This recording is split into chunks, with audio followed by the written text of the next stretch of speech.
So one thing that I didn't show you is that once you connect the HDMI or whatever display cable you have, you're not gonna connect it to the motherboard anymore. You're gonna connect it to the port on the graphics card. So whatever video, whatever video output the card had, you're gonna connect your HDMI cable right on the card, or your display port cable right there. So I'm gonna turn it on right now and show you how to get the NVIDIA update for the driver.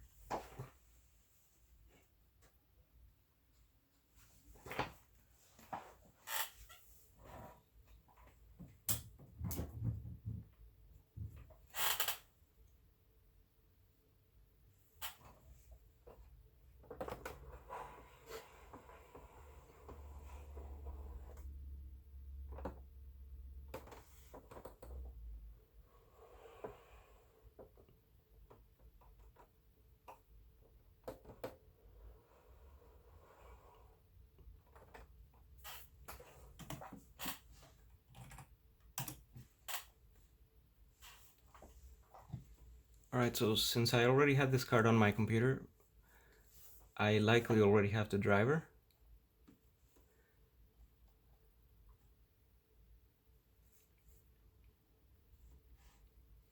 But what's gonna happen for you, the screen might flash, and if you're connected to the internet, it's going to at some point tell you there's a new driver for your NVIDIA.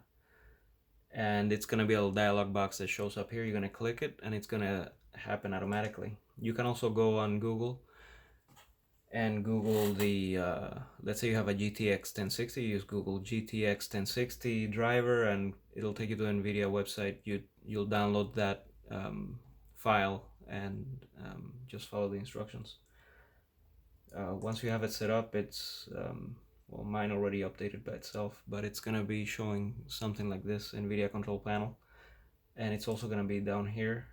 It's not showing for me. I think it's just still loading, but at some point it's gonna show you here, NVIDIA something. But let's just go to the control panel. You can also look it up here. NVIDIA.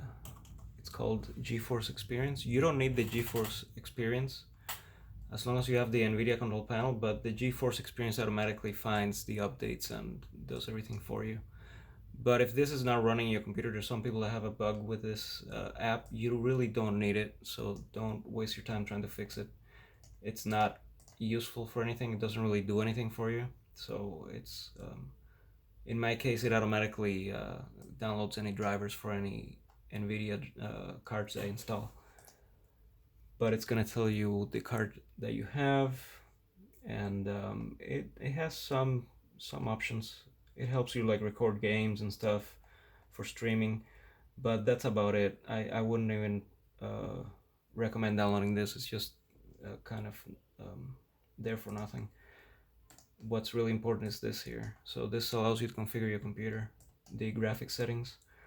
There's nothing really to it's already by default fine, but if you want to adjust your colors or whatever, one thing that I did find useful is to go and what was it? Was it the colors?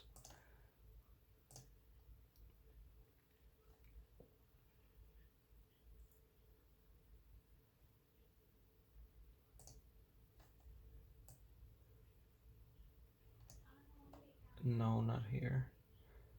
There was something that was messing up my colors on my screen. The contrast wasn't right. Like black was a little gray.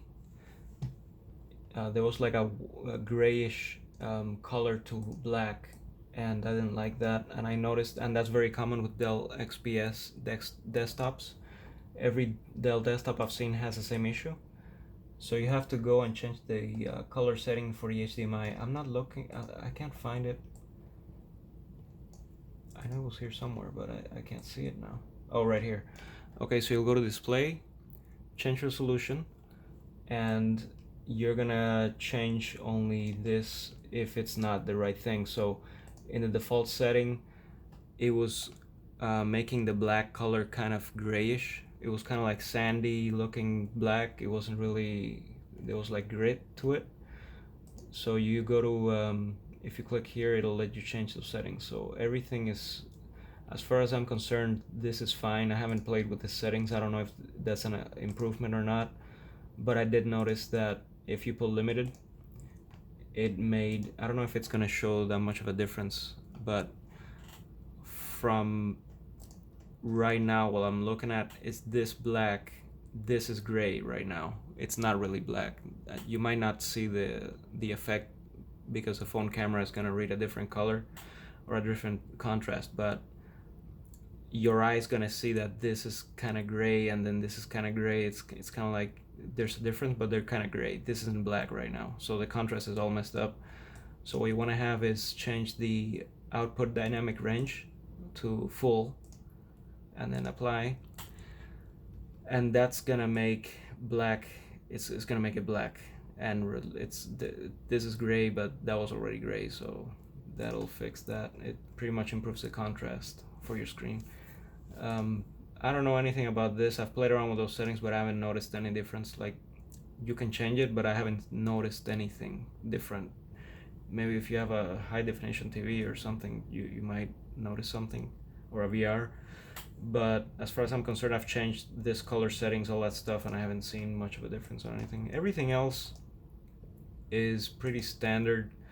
I would just leave it by default to be changed by the game that you're gonna run or the application, because if you mess around with the settings, it's gonna force the game to run at the settings that you have here. So I don't think that's a good idea, because if all the games have a different requirement and they're all gonna have different frame per second, and if you mess around with anti-aliasing here, for example, and you run Crisis, it's probably gonna be laggy, and then if you play a different game, maybe it's gonna be a better setting for that other game. So I would change the setting in game depending on the game, because some games you can run on full on the highest settings, and some of them you can't. One thing that I've noticed with games is anti-aliasing brings everything down to a halt sometimes, or it makes a big difference what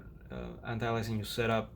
For example, Crisis, if you put it on 8 times anti-aliasing, not that Crisis is that good either, but I use it sometimes to benchmark the cards. So if you put 8 times anti-aliasing on everything else on the highest settings, it's gonna make the card run at 100%. It's still gonna be fine, it's gonna play fine, but it generates extra heat, and it's running the card at full throttle for no reason.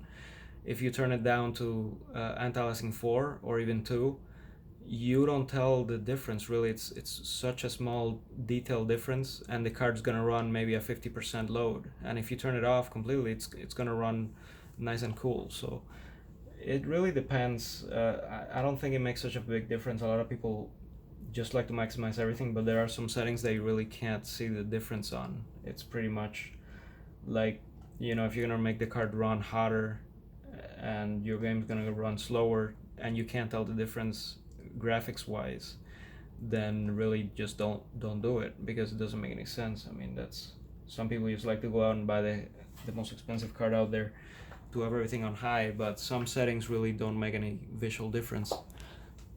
So you gotta try out the settings too. All right.